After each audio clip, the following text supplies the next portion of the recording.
Hello. Hello. Oh, hold on. Hello. Well, Welcome back. Oh, yeah. Welcome me back, I guess. yeah, I was gonna say, what do you mean welcome back? Standing. You usually standing for this? Not really. Usually I'm just relaxed. Yeah. Gotcha. Trying this out.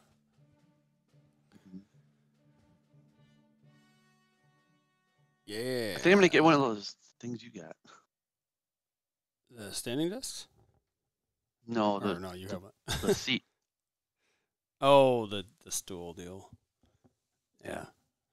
Yeah, that can be nice once in a while. Especially when you want to still like kind of stand, but you want to just take a little weight off your back. Mm-hmm. Especially for me. Oh crap! I haven't rated this yet. We're not live. We're not on yet, right? We're live. Oh, Always live when I jump in now. oh, okay. Text me if it's something you want. Let's see. So what's the deal? To think what to rate this. Something. I'm gonna.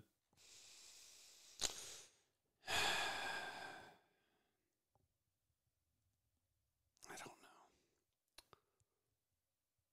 Did I like it? Yes, I liked it. Could just end up doing like thumbs up or down. I mean, then again, would we ever have a thumbs down? I don't know.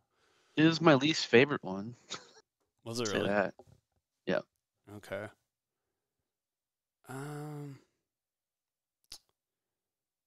Yeah, let's see. I'm gonna think of something here. Are you going to a luau or something tonight? I'm hanging with current and former coworkers. To a luau night. I don't know. I got a bunch of these Hawaiian shirts and just kind of feeling the vibe lately. Trying to bring the warm weather back with you, or what? Something like that. I wish. I mean, it's not bad today. It's almost 60. Bad. So I can go outside without a jacket on. Mm-hmm. Yeah, I might rate this one that maybe. What are you rating? What? I did a 4.2. I don't know if that's lower than I want it to be or not. I'll just roll with it. I mean, I was going for a 4. Oh, really? Okay. Yeah. Once again, we're always 2 apart, which is hilarious. I could be meaner and go lower, but I'm not. It wasn't like horrible. So far, literally every episode we've been exactly 0.2 or 0.2 apart. So it's made it super easy for Math. yeah, for the median, I guess, specifically. But. All right. Well, I suppose that's about it. I need to think about the last episode for a second. I just rewatched it again just before coming out here. And I just refresh my mind. Just watched it for the first time, so should be see what you caught. yeah, probably not as much.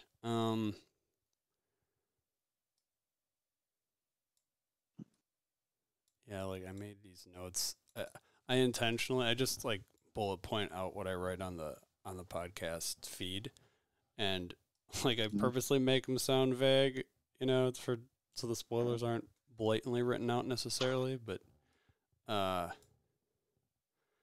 think I can remember most of this. Okay. All right. I suppose I'm ready to go then. You good to go? Yeah, I think so. I don't really got anything to do. All right. And then All right. in 3, 2, 1.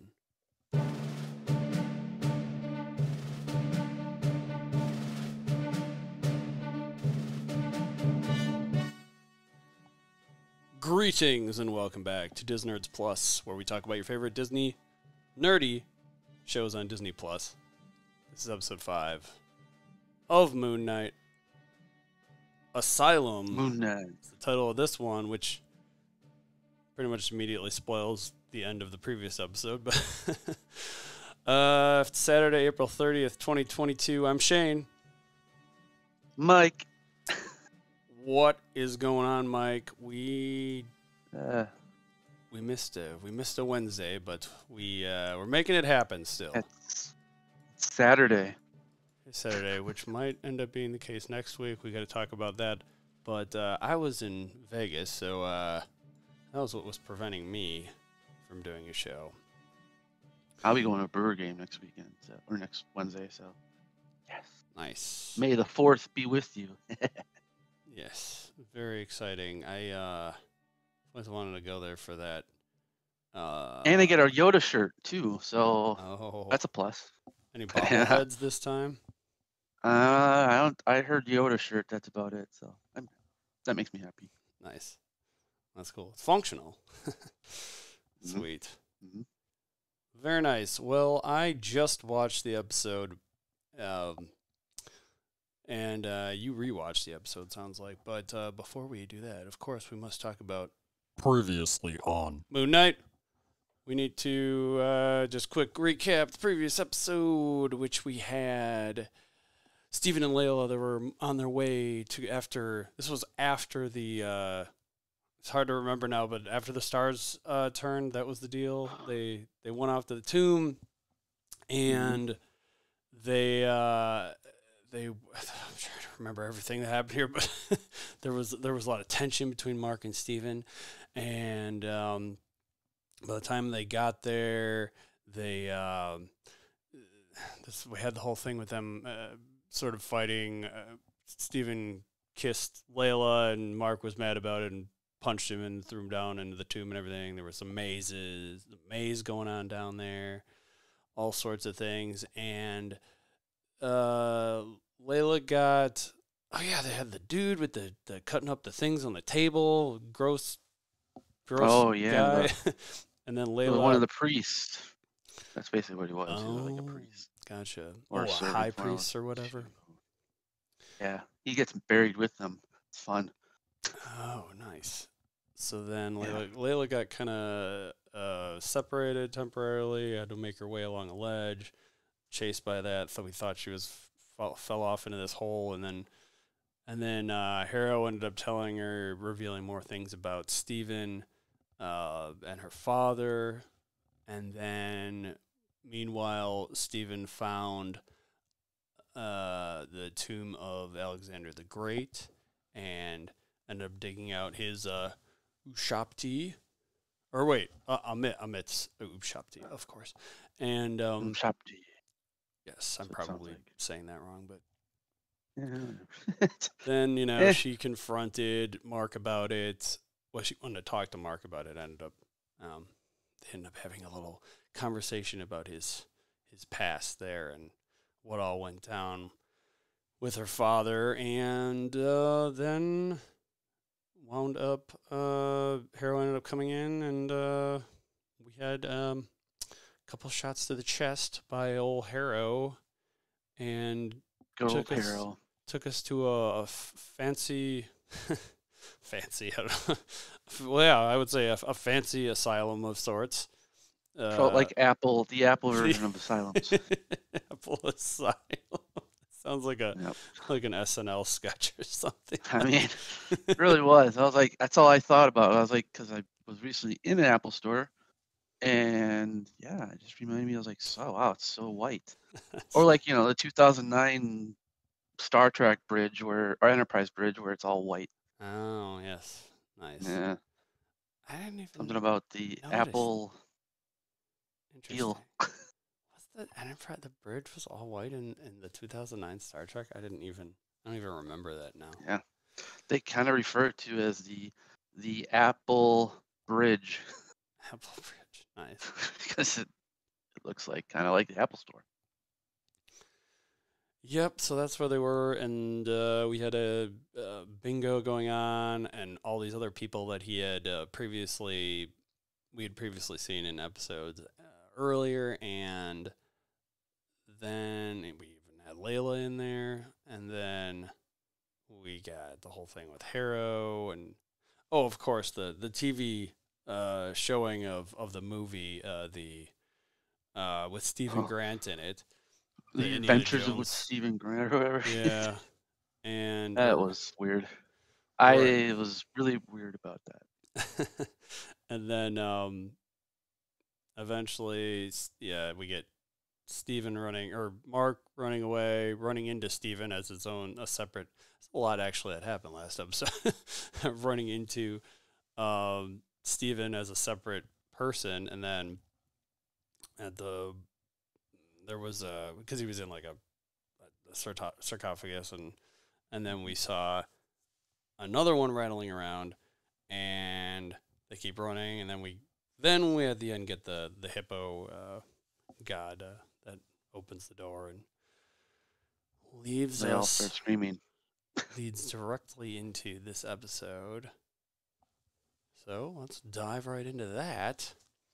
The very beginning of this one, we see, we don't know at the time what's going on, but there's a cave and some screaming that happens that leads directly into the screaming at which I wrote down some notes, as Harrow described it, Dr. Harrow, the Putnam Medical Facility in Chicago. So we get a little more information about what this facility is. But is it real? Right.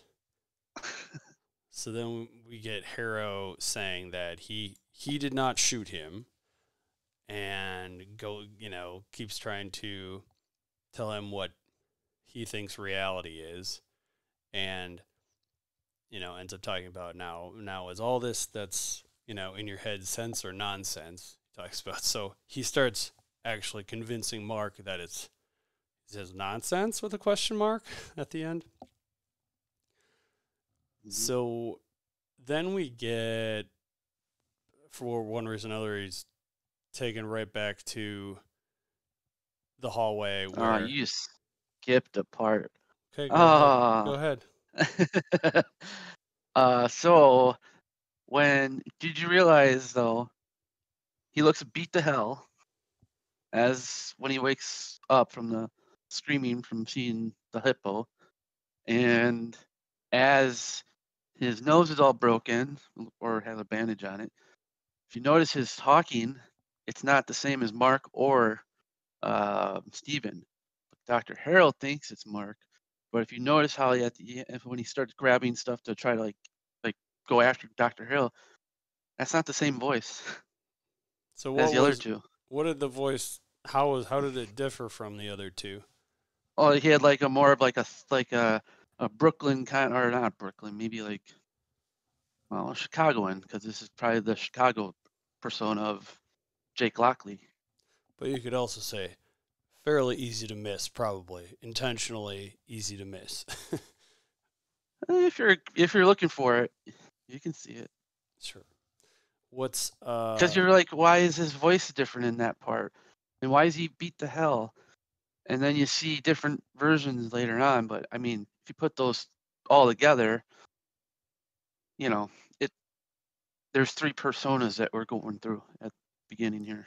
Well, yeah, and I think that's why we see the rattling. I really thought we'd get more info on that in this one, but we hear the different voice, or I'm sorry, when we saw the other sarcophagus rattling around in the other room, we still think that's Jake. Right. I think that's Jake right there. Yeah. So I'm guessing that'll happen in the last episode. We'll find out more about that. But So, anything else in between there and when we see the hippo again that I missed? Oh, when he gets the shot and then he wakes up and he's like, "Man, those are great drugs." I'm like, "No, yeah, you're good." And you can Okay. continue. Okay. I'll catch you Great. if you don't. Thank you. So we That's why I'm have here.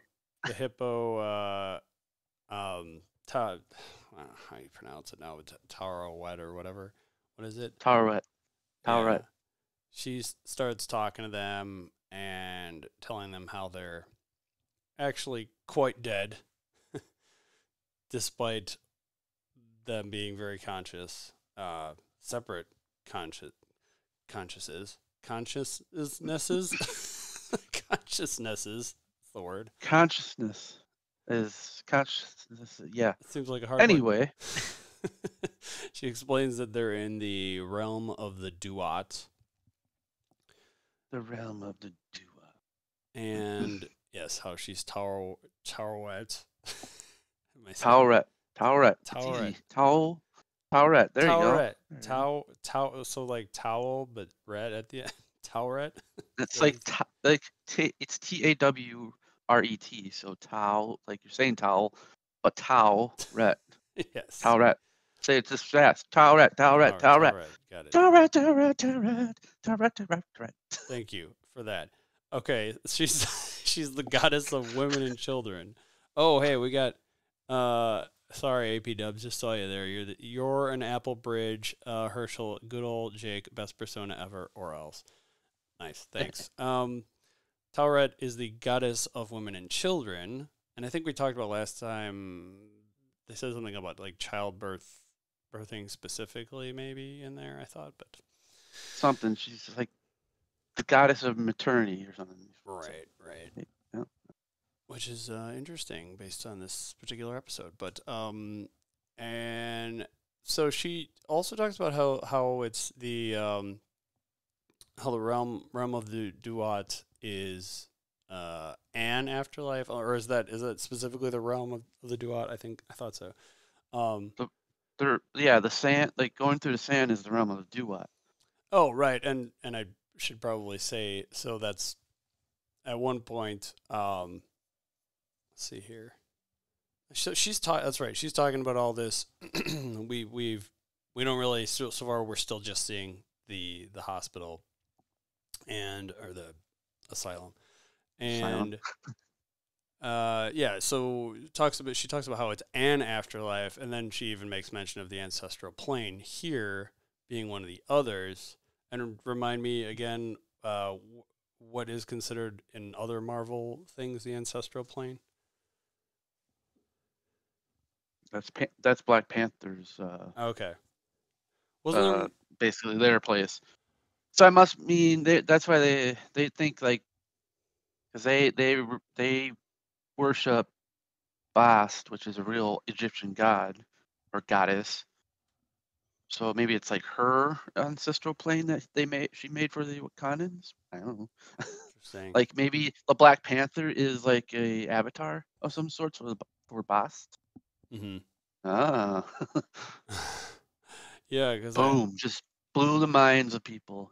I think that was one of the things New Rockstars talked about was all the different things that I thought were part of the ancestral plane, but because he made it seem like initially that this was going to be part of that or something, but it did look purple. If you look at the Black Panther movie, there was a purple tint to it. This looked purple, but had clouds. So maybe it's got to be possibly same like area. And you can switch over to other planes. Maybe I don't know.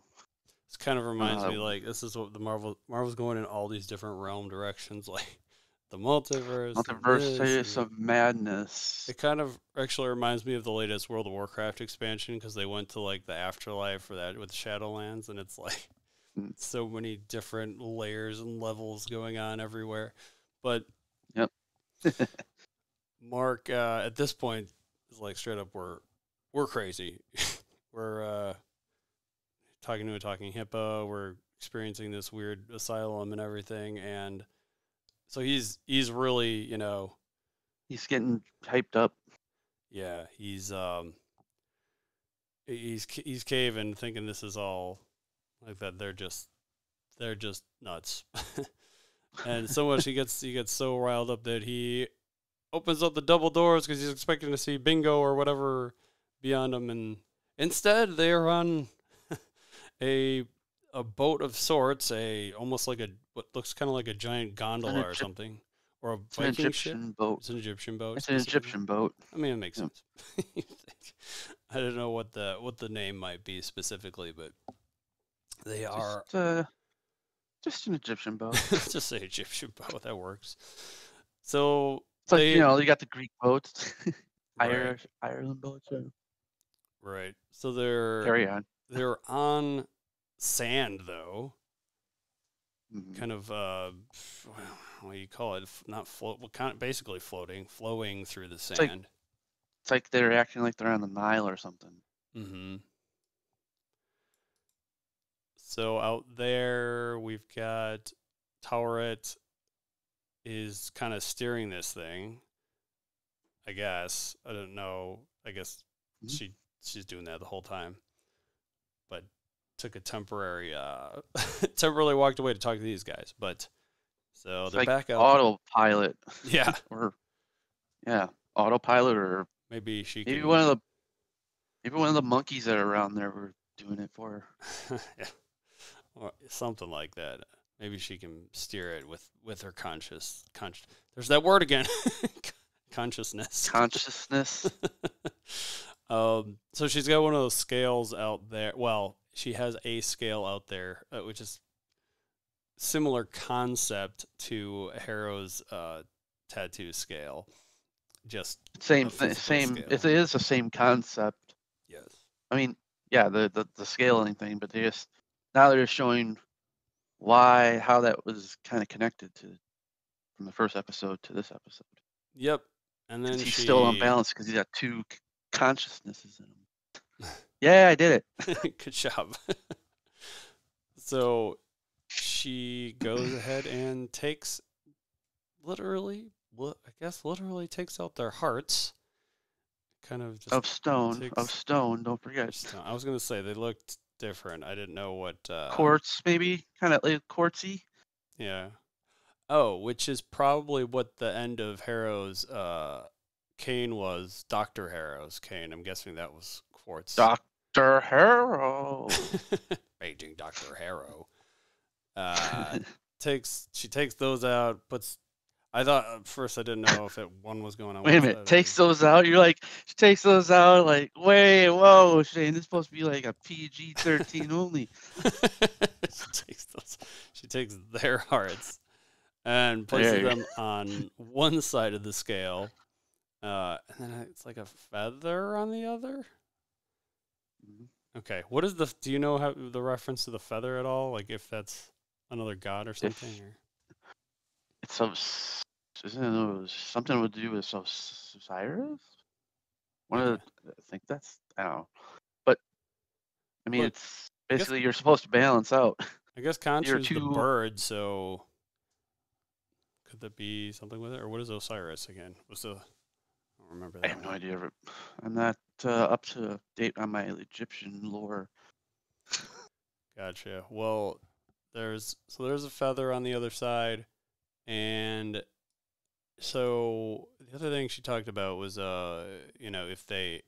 if it balances, that they'd be taken to the field of reeds, right? Which is like Elysium or whatever, or Paradise. Paradise, right? She notices, though, of course, that the scales are still not balanced with them, and so they have to go back into the asylum part of this boat. I guess it's in the boat, and go through the memories. So they have different memories in different rooms of this place, and they walk by one where it shows one of them standing in front of a vehicle, and Mark kind of plays dumb about it. Like Steven asks if he remembers it, and he's like, I don't know, maybe. He's kind of, hesitant about it. But then they keep moving, and they hear a boy scream in one of the rooms, so they head that way. And in there, they have a room of all these dead bodies sitting up on desks. And, you know, they're kind of like, well, okay, room of dead bodies. And Steven makes a comment like, this must be yours or whatever. And it is. It's pretty much all the people that he's killed over the years. Mm-hmm. And then Steven gets a little worried when he sees a boy. Like, why is there a boy in this room of all these, you know, people you killed? After he gave Harold that speech about killing kids for their actual date to die. Right. This boy, on the other hand, appears to be alive. And Steven tries to talk to him. He runs off. And then we're taken to a flashback of his family at like I guess they're just in their backyard or something, but they're grilling out or something in the back. And he notices, so this is Steven that's experiencing this because he's the one that went to chase after the boy. And he notices he has a brother, but Steven at first he's like, wow, I had a brother. He acts like he didn't know this. This is like some of this is coming together as I'm even talking about it. But That's funny. They go off to That's funny. Yeah, they go off to a cave that Mark. They are saying Mark though, even though this is Steven experiencing it. They're using the name Mark. Well, didn't Mark? Yeah, or Mark got locked out of the place. So That's right. Steven was just there on his own. Mark was trying to freaking out, trying to get him out of there because he didn't want him to know what's going on. Mm-hmm. Because right, and it was a literal door of the asylum that they were locked out of, that Mark couldn't get into in this particular memory, and so they let's see, where are we now? There was they chased after the boy. I'm sorry, I was a little lost my track of where I was. There was so they go, Mark and his brother go to a cave, even though I think it's fine that they're going to the cave initially, but one thing I did notice as they go off, they say like their mom makes a reference of in a wild crocodile. I couldn't help but think of Amit there, like that's sort of reference influence, or there's definitely I was gonna say something, now I forgot, damn it. Sorry. Keep going. So on their way to the cave, it starts raining, and they say, one of them makes a comment, their mom doesn't want them. They're not supposed to go to the cave when it's raining, I guess. And along the way, we see Steven actually step on a small skeleton of Khonshu on the ground for one reason. Foreshadow. Yeah. Is it foreshadowing, or do you think it was he was already influencing at that point of age? Like Khonshu's been around the whole time. It's a good question. I'm not sure about that one. Maybe in next episode or down this episode. Who knows? Yep. So then it's kind of going back and forth between Mark and Steven at this point. Mark sees his mom. Oh, I'm sorry, I jumped ahead. They went to before that. They actually go into this cave, and because of the rain, the water's rising. Steven's trying to go after him. He's like, no, don't go in there. Like, don't. He keeps trying to chase after him, and actually goes into the cave with him. Water's rising.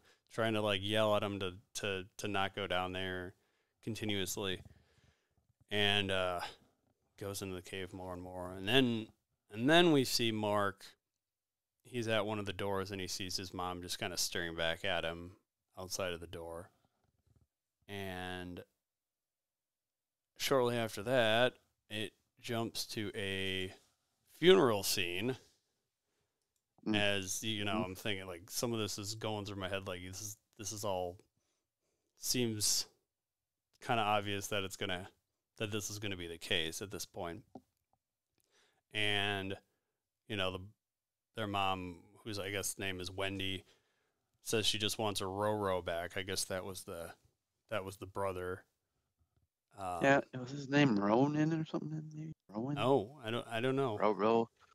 Roro Like, was, I'm not trying to say Ronan like yeah, like Hawkeye or something, but you know. Hawkeye maybe. or Ronan the Destroyer or any of those other. Wait, is that what? Oh yeah, Ronan. Spelled Ronan slightly differently, but yeah. So I'm sure it's short for something, but we don't exactly know. Ronan the Accuser, not the Destroyer, though. Oh, Accuser, gotcha. Yeah, thank you for being my Marvel spell check or whatever. Dictionary? Exactly. Herschel said, dead body sitting up at a desk, typical office on a Monday. Yeah. Sounds about exactly. right. Yeah. They were translucent, but I thought they were more like jellyfish in density. Is he talking about the, I don't know if he's talking about the quartz. Yeah, I guess so. But, sorry, I can only catch your comments once in a while here as we're going through this, but yeah, so then we see Mark coming down from the stairs, and she like really takes it on her. She's pissed, like blaming it all on him entirely. I felt bad for him. Like, damn. Yeah, it's not cool. That's horrible. She starts yelling at him and everything at this. I think it was at the funeral or wake or whatever it may have been, but yeah, it was. Then it jumps to Mark's birthday. He's sitting at the table. His dad's like calling up to his wife, and she's not coming down.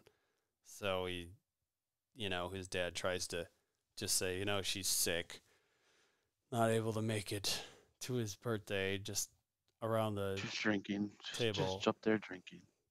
Right.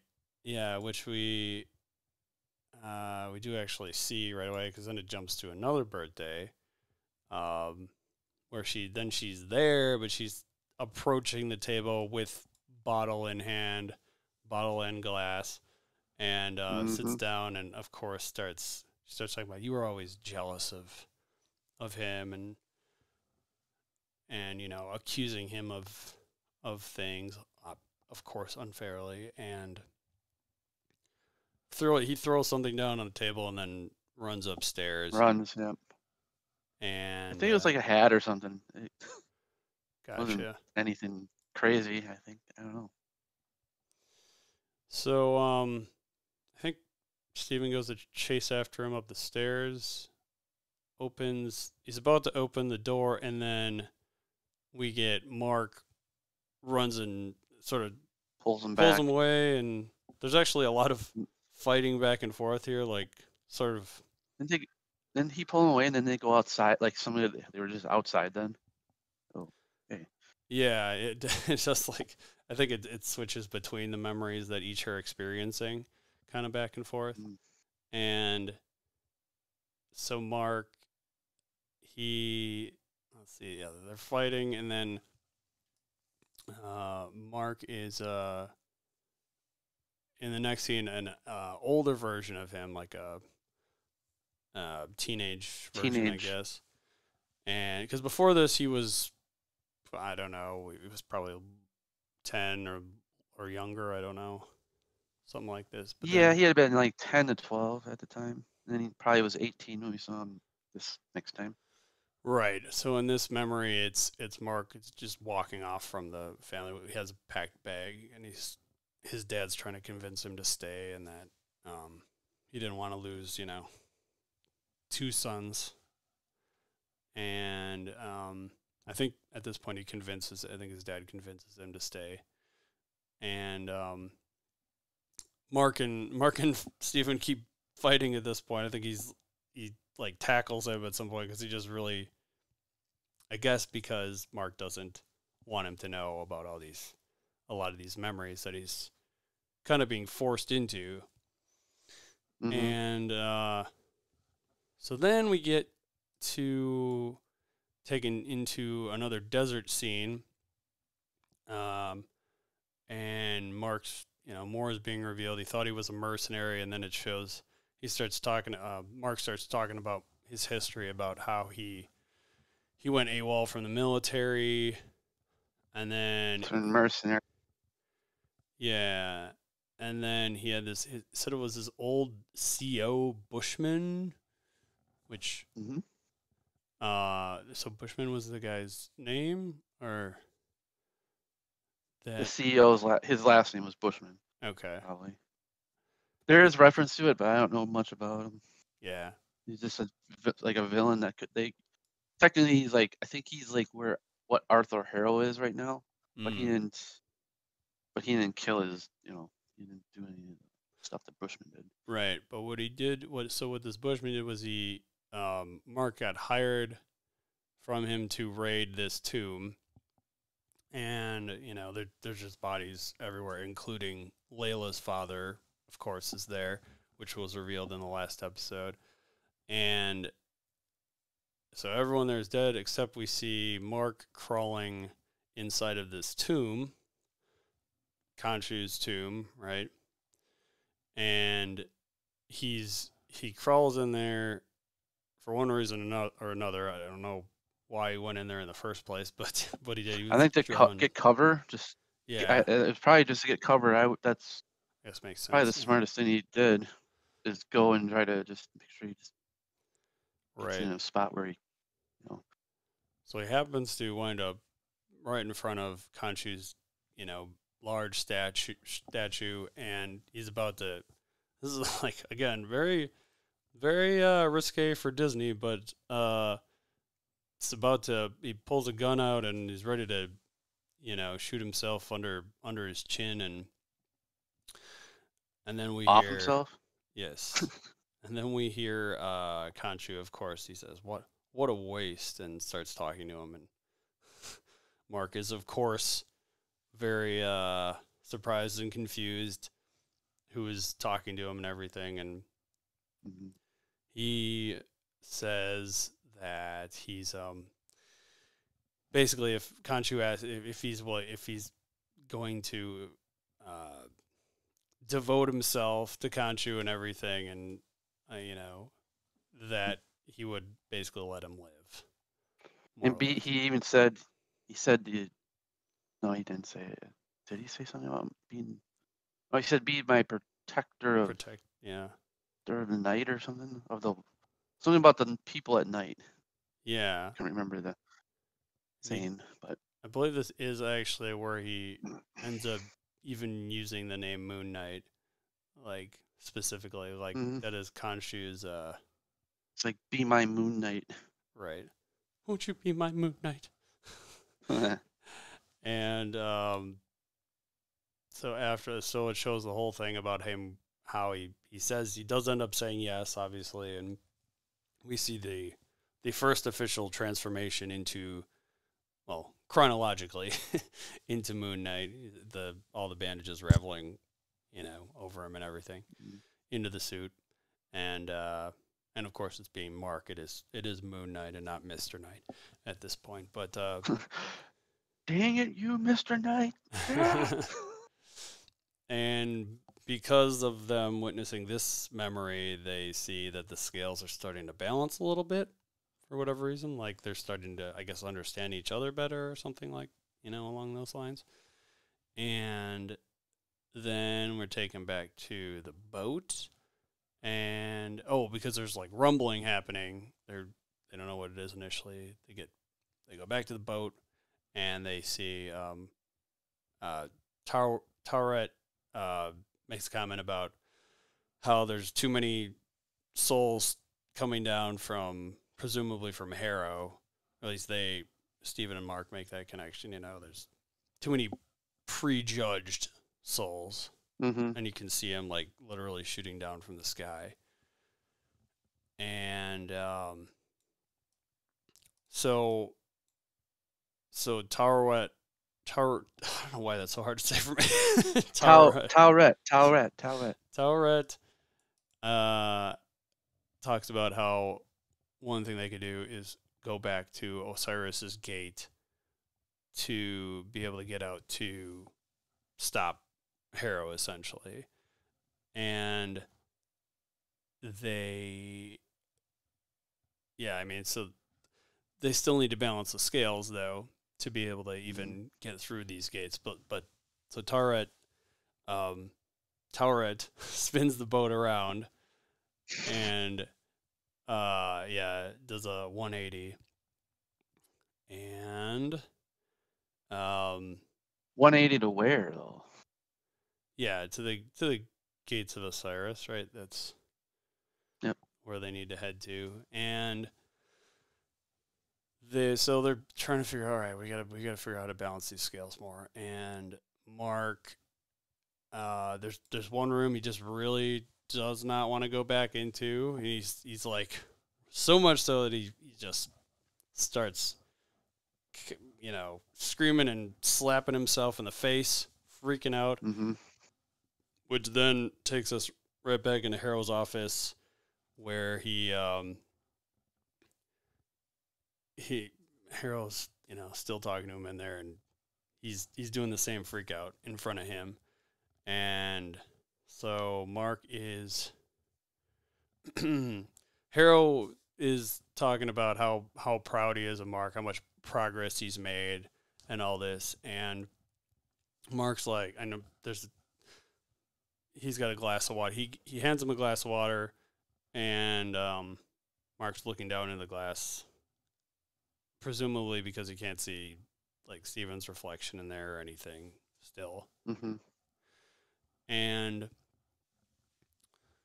so Harrow makes a comment about, he asks him if he knows if Steven created the consciousness of Mark or vice versa. And he's used the specific examples about if he says something about the death of someone, right? I don't remember whose death they refer to in this specific scenario. Mother. Okay, mother. So he does say the mother in this. Whether or not the death of his mother caused the creation of Steven, or if all of his other past experiences, presumably killing types of things, created. I guess that would be creating Steven too. Yeah. Either way. Ways, yeah. But he's basically asking the question whether who created whom, and Dr. Harrow at this point says he needs to open up. Dr. Harrow. Dr. Harrow. So. Oh, when he says that, doesn't he? Don't they go back in that room, Steven's childhood room, or get like zapped there or something? Yes, they do. But there's one thing. Harrow makes a comment about that he needs to open up to Steven, which I thought was interesting. That it's like, okay, he's actually maybe being helpful here. Yeah. Which I didn't expect. Thought for sure he was just going to be sort of the bad guy here, but this version of Harrow, maybe not. And Right. so, yes, they are taken to Mark's room. And it's got Mark, again, the younger version of Mark, crouched down in front of his dresser, and his mom's banging on the wall, and he kept saying like it's not my mom. It's not my mom. It's not my mom. And she keeps banging on the door. He's terrified, obviously, of this. He doesn't wants this all to go away, and so then after a while in there, we see him literally create Steven for the first time, and he's like, transports into starts talking about how like, oh, these crayons and everything, and this needs to be tidied up. Like he turns into it turns into Steven. yes, kind of turns into a little bit of a clean freak there, like just to sort of suppress all of this, and starts tidying up his room a little bit there. And then we see it pan up to the poster of that movie with Stephen Grant. So that showing that he gets that specifically from that movie is how he came up with the Stephen persona. Hmm. And then, we see his mom comes in and grabs a belt right away, and it's like, pans away from that, and Mark, Stephen wants to kind of witness this, and Mark won't let him. He takes him aside, says, "You're not meant to see that because you were created to not see that, right?" Right. That's his whole why he was created, not to basically, what is it, like a scapegoat? That's what it is. Mm-hmm. See, Herschel Q Mufasa, remember who you are. Nice. When danger is near, Stephen Grant has no fear. Wow, well done. He won't let him see the rest, and then Stephen actually punches Mark. Just kind of gets him back from the previous episode, I guess, in a way, but kind of surprises both of them. I think each of them is surprised by it, and I guess it's Mark makes comment about his mom dying. Oh yeah, he's like, my mom's not dead. My mom's not dead. Right, which and I think we called it. One of us may have called it earlier in like maybe the first episode, even, or no, second one. Well, that's the only. So his first, second, yeah. Had to be the second because it was Layla in his apartment, and they make comments about how he's staying in his mom's flat or whatever, his mom's flat, and I think she makes a comment like, "You talking to your mom again?" kind of a thing, like. Yeah. Yeah. That's true. I didn't even think of that one. Forgot about that comment. So even Mark was hiding the fact that his mom had died, I guess, even to Layla, right? Mm-hmm. But then we are after that's revealed, and Steven's denying, that didn't happen, that she's still alive. Then we're taken back again to Harrow's office, and this time, because it goes back and forth between the two before finally showing. Oh yeah, that's right. This time was Steven got in there, and also he threw the water at Harrow. Splashes the water into Harrow's face. He's like, what? And then he's all super apologetic because he doesn't comprehend who it is. Right, for obvious reasons. And this is the first time seeing Steven in Harrow's office, in Dr. Harrow's office. And he's very apologetic initially, like, I didn't, I'm so sorry, I didn't mean to do that. And then we right away get Harrow saying, Steven, is that you? I haven't heard from you in a while, And the best line in the whole episode, which actually kind of wants to make me bump up the my rating a little bit, is he points out, he's like, "Oh, I see you've got the glasses there and the tiny stash or whatever." And says yeah, very Ned Flanders, which I thought was awesome. That was good. That one really got me good.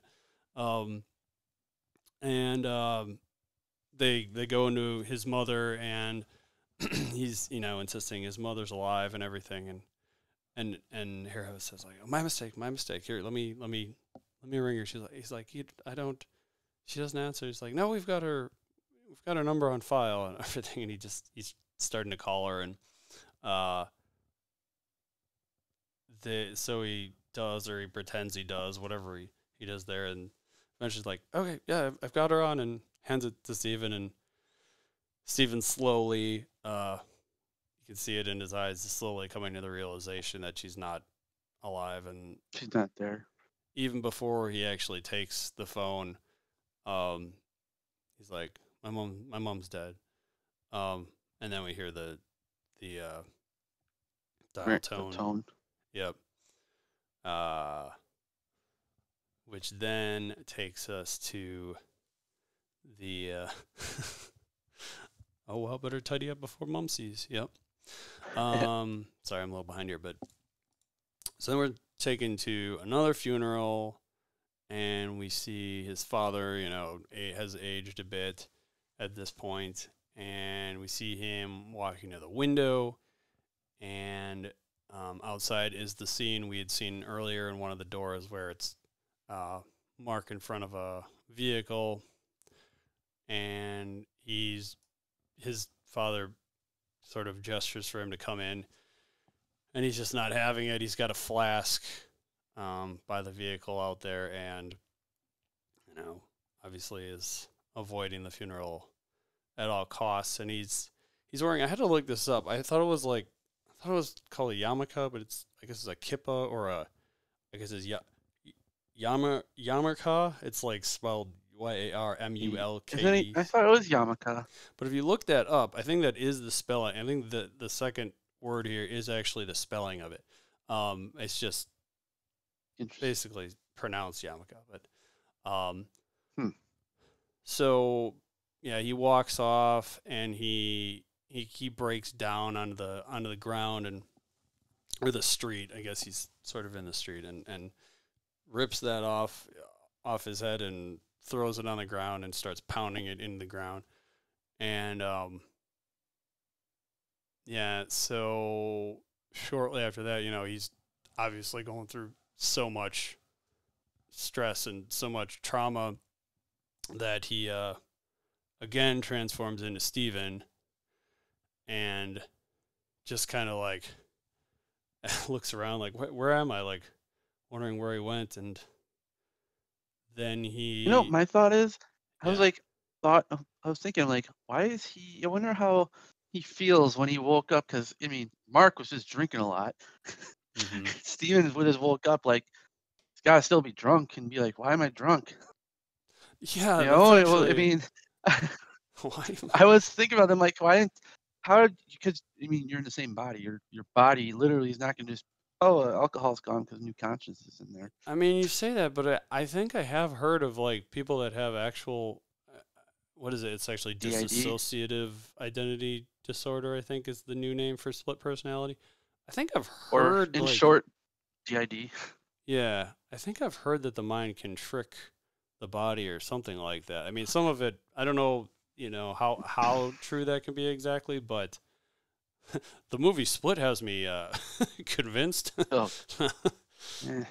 Yeah. Turn into a giant beast that can crawl on walls, apparently. Spoiler, I guess, for that. Yeah, so he's wandering around at this point, trying to figure out where he is and everything, and then he actually picks up his phone and pretends he's talking to his mom, like, oh yeah, Mom. I got lost again, Mom. Mom. And okay, Mom. So the thing I didn't expect, though, is that this was, I guess, only 2 months ago.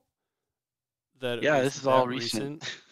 And this is even when they said this is when the two consciousnesses started to mold together, or so they could know. They were like, oh, what the heck? Why are you here? How is this happening? Right. It's when it started becoming more of a problem, I guess. And I guess that was in Shiva, not Shiva, but I guess the city or town is called Shiva, it sounds like. And I guess that must be in Egypt, right? No, the Shiva is something, I think that's a Jewish ritual, like, because that's like a funeral or something he was talking about. I thought. Okay. Well, Shiva, I believe Shiva is Jewish. Yeah, I thought they had said she died in there, but I could be wrong about that. It says, let's see. Wait, deities of Hinduism, that's different. Anyway. Because, he had a yarmulke. Judaism. Shiva. Hebrew Shiva is a word. week-long mourning period in Judaism for the first-degree relatives. The ritual is referred to as sitting Shiva in English. The Shiva period Gotcha. lasts for 7 days, following the burial. Gotcha. Yeah, and Herschel has another definition here, meaning 7-day period of formalized mourning. Okay. Stand corrected. One thing I did pick up on is as he's walking down the road, there's a Milwaukee Avenue. I noticed he mentions Oh, to yeah. his mom on the I phone, mean, which Milwaukee, yeah. right. I guess he's I don't know where that is then exactly, but There's a Milwaukee Ave down in Chicago, I believe. in Chicago could be, yeah. Yeah. It's like there's a Chicago Ave in Milwaukee, I think. Or not. Yeah. Maybe, is there? I I don't think know. I mean, there's a Chicago Ave up in where we live in Waukesha. So Well, I know it used to be, well, yeah, for Milwaukee specifically, like all the roads that are named like that would lead from the towns and the cities that they actually came from. But anywho, maybe this is in Chicago. I think it is in Chicago. That's where Mark is from, Chicago. Okay, and Definitely is in Chicago. That's where the institution is also allegedly, but yep, put him would in make sense, Chicago. right? The Asylum. So then we do get Mark and Steven. We get Steven, after witnessing all of this, telling Mark that it's not his fault, and I think that also helps balance the scales a little bit more at this point, sort of just understanding each other, both personalities more again. And so we're taken back to the boat once more, and as they are nearing the gates of Osiris, and Tauret makes a comment about that the scales never balance, and she's like, I'm sorry, she was really rooting for them. So then the unbalanced souls of the Duat must now take them. Yep. Yeah, both. Which it was. Did you notice it was? Did you notice Mark was saying, "Oh, here comes," because he was naming off all those dead people in that one room. Those are all the people he killed in the past. Right. So they were literally all coming back to come and get him and take him down. Yeah, I guess I didn't mention. But they weren't going after Steven, which is interesting. Right. They went after Mark. They didn't go after Steven. They left him alone. Not really there, maybe. I don't know. Right. But Tauret can see him, so yeah, gotta especially because literally took. Because she said the ancestral planes are just pocket dimensions of floating consciousness unconsciousness or something like that. So it's where your conscious goes when you die, basically, is what she's saying. Gotcha. So so there's two consciences. So the one Mark is the bad one to them. This other one, they're like whatever. So if Mark would have, if it would have changed, and Steven didn't get knocked over, which you're getting to, I'm probably assuming. Yeah, exactly. And also worth noting again that there were two separate hearts that Tauret took as well. So, yeah, these I don't call them like Tuscan Raiders, but not like they're literal sand people, like people comprised of sand. That I guess, and I didn't mention before that yeah, like you alluded to, Mark recognized every person in that room before that he'd killed, and there's a comment made about you remember all of them. He says like you try killing someone. He remembers every area that they were killed. It makes sense. I mean, it makes sense if you do that kind of stuff. You probably wouldn't forget that. I think they've used that exact trope in. I think I remember that in another movie. Oh, I've heard it in other movies. Probably for done sure. time and time again, but yeah, he does. I think like you said, he just says the same thing again when they start climbing aboard the ship. Starts naming the cities where he killed him again. And they start swinging and slashing at it, swinging a bat and slashing with a knife at him and everything. And I don't remember if any of them, did you recognize any of them from previous that we had seen prior, or they were just all kind of random people maybe? It was random. I didn't. They looked all like dead and stuff. Right. So one of the dead, the unbalanced souls, puts a rope around his neck, and another one gets him to the edge, and I notice one of them's face is caved in, the sand caved in one of their faces and everything, because they're not very solid, I guess. But they get him the edge, and so Steven's his way of not getting them to pull him off of the edge is to pull the steering mechanism, whatever, lever, I guess, to the opposite direction so that they swing. Hard to port. Yes. From Sea of Thieves or something. But yeah, they go. Sand of Thieves. Yes, good call. They get pushed the other direction, which temporarily helps because then Mark gets a little bit hit in the face with a bat, which couldn't feel good. And then Steven just decides to start kicking some serious ass after that. He goes into adrenaline mode or something and hits one of the, I keep wanting to call them zombies, but that's kind of what they are, I guess. They're like sand zombies. Yeah, exactly. Oh man, sand zombies. Sounds good. Because they were making a kind of noise, Yeah. and when you heard them, I'm like, okay. Exactly. So then Steven hits one or a few of them, I guess. One of them gets hit with a bat, and he yells 6, which I guess he says he prefers cricket, which I don't know anything about really, but it's a long game right here. It can be like a few days it takes to finish a game. Right. Why would you want to do that? Oh, that's nuts. So then, Mark is, let's see. So then Mark again is being held at the edge by one of the sand zombies, and Steven rushes for him, goes over there and tries to knock the guy off, but he gets grabbed and flung over the edge instead. Does he get grabbed, or he kind of just more like grabbed that sand guy and just took him with him? Didn't really think. I guess. Or just did. I guess that's what happened. Either way, he winds up over the edge. Yeah, it seemed not great. He just flew over, and he's trying to catch up with the boat. He's not able to go very fast, obviously, in the sand, and you know, it looked like everything was getting heavier for him to move because the sand was like taking over. Yeah, the sand started taking over his body, and you know, Mark's calling like, "Run, catch up," or whatever.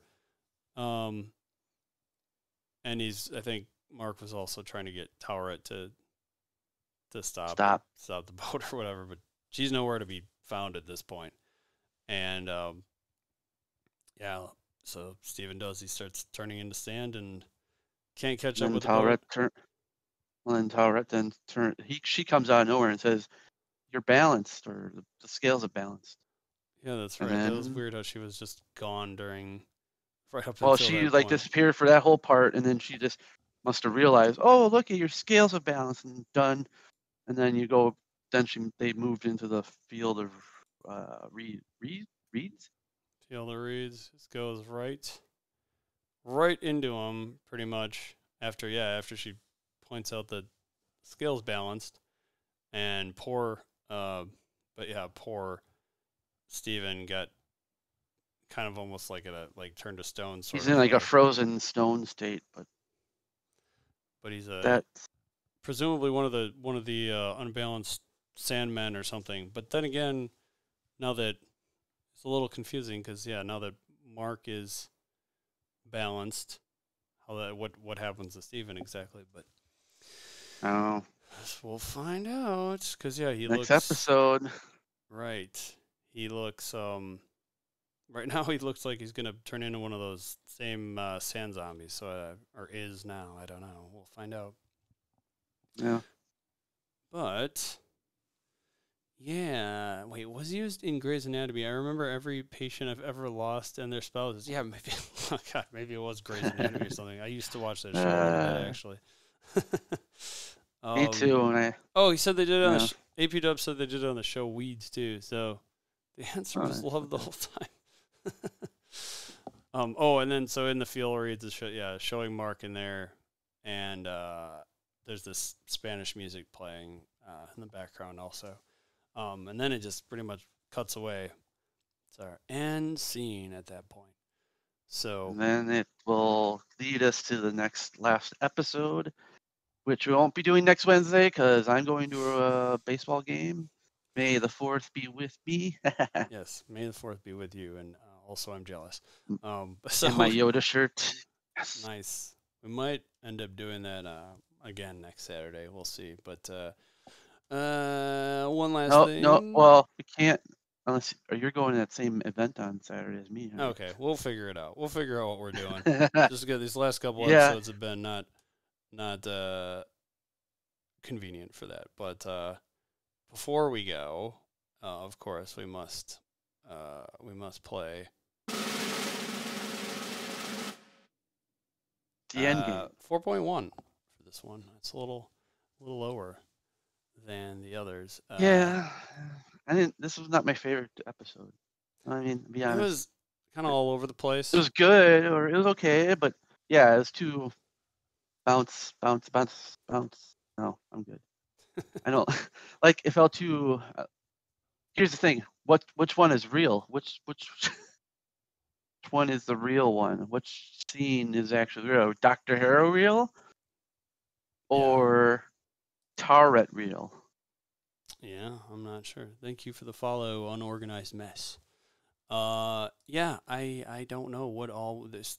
There's a lot. There's a lot to really. Here's my take on it. I think Tarret's real because if you think about it, in the beginning when you had the guy, Mark was all beat up, right? And I said that was Jake, but then all of a sudden he came back to Asylum, and then he came back later on to Dr. Harrow, and his face was fine. Mm-hmm. That's the giveaway. So do you think? Do you think the first scene in the Alps, because his face was also bloodied like that? Do you think that was? I think that was Jake. Gotcha. Because even in Egypt, when Mark was on the top of the roof and stabbed that guy, and he asked Steven, "What'd you do?" And he's like, Steven's like, I didn't do that. Why'd you do that? He's like, I didn't do this. It's not you. Who did it? Jake Lockley. Okay. Those are the times when they're killed. Like, well, Mark has killed, but that was one that he didn't probably. But there's times in there where it's like, oh, okay, this is Jake. Started figuring it out. And Nice. so the asylum's not real. Well, I mean, no, Dr. Harrow's not real. Asylum's real because it's in the part of the duat. That's real. That's what we're really seeing. Well, and the one thing I guess we also didn't mention was that Tauret makes a comment about how you make that what you're familiar with. So in the case of Mark or Steven, one or both, that's what they have an asylum in their head. Yeah, exactly. Okay. Well, I think that will about do it for this episode. Thank you all for listening. If you want to write into us, it's Disnerds Plus, all spelled out, at gmail.com.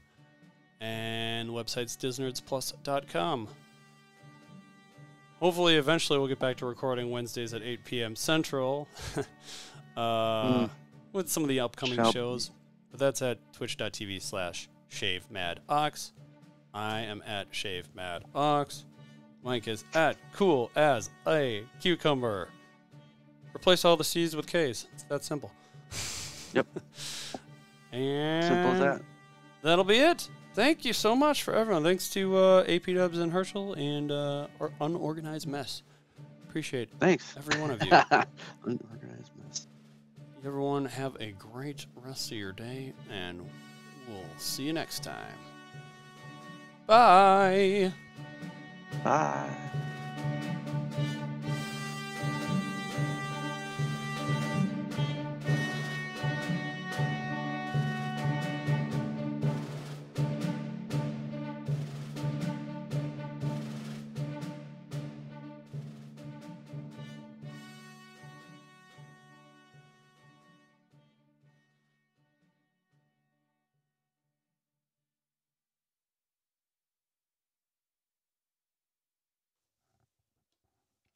Excellent.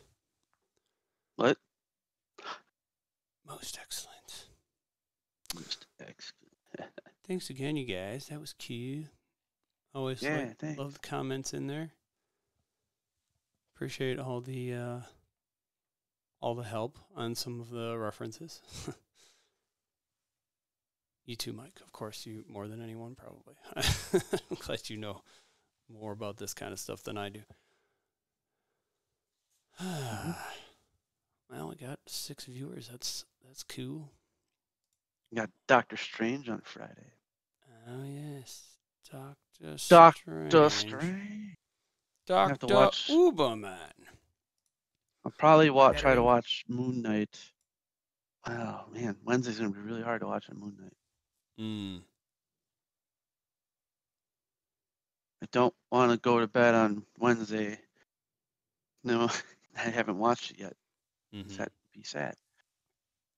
Because Wednesday and Thursday, I'm going to my office too to work because we're all hanging. Since our boss is in town, we're all going to be in the office for 2 days. Nice. Yeah. Very, very nice. Nice. Well, good we got it done. Yes, indeed. Now I'm going to go and make some dinner and great. Sounds good. Play some games. Excellent. All right. TFDs and Halo. Woo-hoo. Nice. I'm going to be playing, I guess, a game called Beat Saber. I don't know too much about it, but Sounds interesting. Hey, I played Hearthstone the other day for the first time in like a year. nice. It was interesting. I Yeah. suck. Well, that's how it goes. Yep. So, all right. Well, you have a good rest of your night. Thanks. You too. Catch you See later. you later.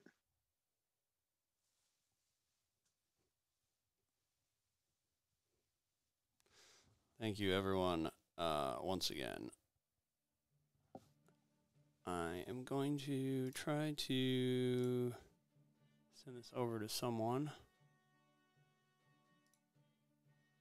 Everyone have a great rest of your day. Bye.